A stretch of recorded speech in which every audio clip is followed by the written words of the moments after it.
My name is Arjuna Ardagh, and I'm here to tell you about a new software which is available today to download to your mobile device. It's called Contribution 2.0. Now, as you probably know, human beings have been running for a long time on outdated software called acquisition. Acquisition is based on the internal architecture of not enough. It assumes not enough of everything. Consequently, when we run on acquisition, our attitude to life is to try and get something, anything, from out there. For example, the feeling I don't have enough money. Therefore, every interaction with the world becomes an opportunity to try and milk more money from other people so I can have more for me. When we bring acquisition to relationship, then we run on the assumption that I need to get more love for me. How can I get more attention for me? How can I have more power over others? How can I find my soulmate so I can feel relaxed again? Acquisition software is all constructed around the assumption of a black hole inside of me that needs to be filled up with everything from the outside world. Now, the problem, which researchers have discovered by now about acquisition software, is that it creates an addictive loop of not enough. You might have even bumped into people sometimes who are millionaires. I've worked sometimes with clients who had hundreds of millions of dollars, and you would think they would be feeling all filled up, but quite the opposite. People who have hundreds of millions of dollars have the feeling of black hole even stronger than the rest of us. Completely illogical. The sense of I need to get things from the outside becomes addictive. The more that we run on the assumption of not enough, the more that it creates that assumption. The more that it creates the feeling of I'm not enough, I don't have enough, and everything that I'm looking for is somewhere a little out of reach. Now, the alternative, which has been developed now for several thousands of years in beta testing through some really dope developers like Siddhartha the Buddha, it's a great online avatar, Mahatma Gandhi, and Mother Teresa, wicked names. These developers have built the software over thousands of years to the point that it's now available for widespread distribution, and it's available for download to your hardware today. It's called Contribution 2.0. Contribution 2.0 runs on a fundamentally different internal architecture. It runs on the assumption not only that you have enough, but that you are enough and you've got extra to give away. So, for example, relative to the rest of the world, I've got plenty of money. So much that I've got a little extra to give to other people. If you've got any doubt as you're watching this that you've got a little extra to give away, go to the website globalrichlist.com. Really do it. Right after you watch this, go to globalrichlist.com. Type in your annual income or your total assets. You'll discover if you make more than $32,000 a year, which most people watching this probably do, you are in the top 1% globally. It means you've got plenty of extra. This means when you run on this software that every interaction becomes an opportunity, not to get more for me, but an opportunity to unload a little bit of the extra that you're carrying around with you. Imagine, for example, if you brought this feeling of having a little extra to the love that you have in your life. Now, recently, I turned 62 years old.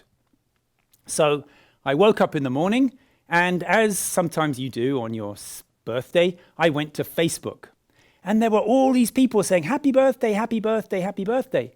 Now, what I've been in the habit of doing in the past when my acquisition software was more active is I would just skim over it and go, oh, I don't really know you, you're not really a friend, you're just a Facebook friend, doesn't really count. But this time, I actually took the time to digest it. People were saying, happy birthday. I have no idea who you are, but thank you so much. And then I would click on their profile and skim through, wow, you're an amazingly interesting person. And you're saying happy birthday to me. And people would say, oh, I read a blog post 5 years ago. You changed my life. Thank you. Oh, I listened to your podcast interview. Thank you. By the time I was done with 340 birthday wishes from some from people I didn't really know, I was drunk with so much love. When you operate in this way, it's like you're burdened now. All your love pockets are bursting, and you've just got to discharge it. So what are you going to do? You've got to give it away, you know? You've got to start actually like unburdening yourself of all this extra that you're carrying around with you. So your relationships with people become like, oh my God, you're so beautiful. Oh, your eyes are so bright and you light up my world. I'm completely in love with you. Oh, you become like a serial love junkie, you know, where every single person that you meet becomes like the one that you want to spend the rest of your life with. Now imagine that at work. Imagine at work if your work became a place, a convenient place where you could discharge all this creativity that's bubbling inside of you instead of just a place to get money. Your workplace could become like a perpetual psilocybin-induced experience where you're overflowing with brightness and creativity that you've just got to find some opportunity to download and make a massive contribution. There is no area of your life which is immune to the power of contribution 2.0. Everything you've been using as a way to try and get more for me becomes an opportunity to discharge the enormity of what you're carrying around with you. Now, many people have objections to this who've been running for a long time on acquisition. People will say, I'm not ready for that. I haven't accumulated enough yet. I haven't healed my wounds enough. Maybe after the next retreat, maybe after the next workshop, maybe after the next series of therapy sessions, then I'll be ready. But right now, I'm still trying to fill myself up. Now, all of that is based on a very well-intentioned theory called the hierarchy of needs that was developed by a fellow called Abraham Maslow in the last century. And of course, the 20th century today seems like the Middle Ages because we're evolving so quickly. So Abraham Maslow, he had this hierarchy of needs. And he said, first, you've got to take care of your basic survival. Then you can accumulate a little extra, get some security. Then you start to make bonds with people. You get your tribe. Then you get a little bit of recognition, builds up a bit more. Finally, you get to this peak of the pyramid called self-actualization. And then you've got enough to be able to contribute. Now, recently I did an interview with Lynn, who was one of the original instigators of the Hunger Project, a project to alleviate world hunger. And then if that wasn't enough, she went on to found the Pachamama Alliance to put the Amazon rainforest into perpetual protection. Her life is overflowing with contribution. And she said to me in the interview, she said, with all due respect to the greatness and the legacy of Abraham Maslow, who was a hero in his time, his theory is actually deeply flawed. We don't have to fill ourselves up to have enough to give. You can make the upgrade to contribution 2.0 today, and there are no prerequisites. She gave me examples. She's worked in war-torn areas. She's worked in places of famine, where people had nothing, where they had no shelter. They didn't know where their next meal was coming from, but they were still ready to help out. People in a state of dire need, people on the edge of death were ready to say, how can I help? How can I make a contribution? And the thing is, that question is what gives your life meaning and purpose. That's the crazy thing. That's the crazy thing. We've been running on acquisition, thinking if I can just get enough, then I'm going to feel good. Because instinctively, we know how it feels, right? We know instinctively that feeling of, It's a feeling sometimes you have after great sex, or dancing, or maybe going on a vacation, looking at the sunrise, and you have that feeling of, this is what I've been longing for. We try to get that from money. We try to get that from relationship, from power and fame, but it never works. That's the crazy thing, that when we shift into contribution, suddenly we start having that feeling all the time for no external reason. Your entire life becomes an opportunity to give. So you can get this magical relief through your whole body of because underlying every relationship you have of contribution is the assumption of I have enough. I have enough money. I have enough recognition. I have enough fame. I have enough of everything. In fact, if we go deeper, I am enough. Right? I am enough. I'm enough because I'm connected. I'm enough because I'm a wave in an ocean of enoughness. I'm in a wave in an ocean of love. I'm a wave, not a thing.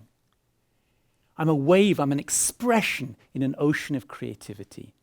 I'm a wave in an ocean of unlimited consciousness. It's not even personal. Now, all of this sounds like a nice theory, right? Like, okay, great, I'm just going to upgrade to Contribution 2.0, all done. And it is kind of that simple in its essence, but in practice, it takes a little practice and embodiment because our entire hardware has been trained to operate on acquisition. All of our habits are based on how can I get something? You walk into a room, instinctively, when you walk into a room, you think to yourself, how can I make people listen to me? How can I be the center of attention? How can I crack the best jokes? Where are the opportunities to get ahead?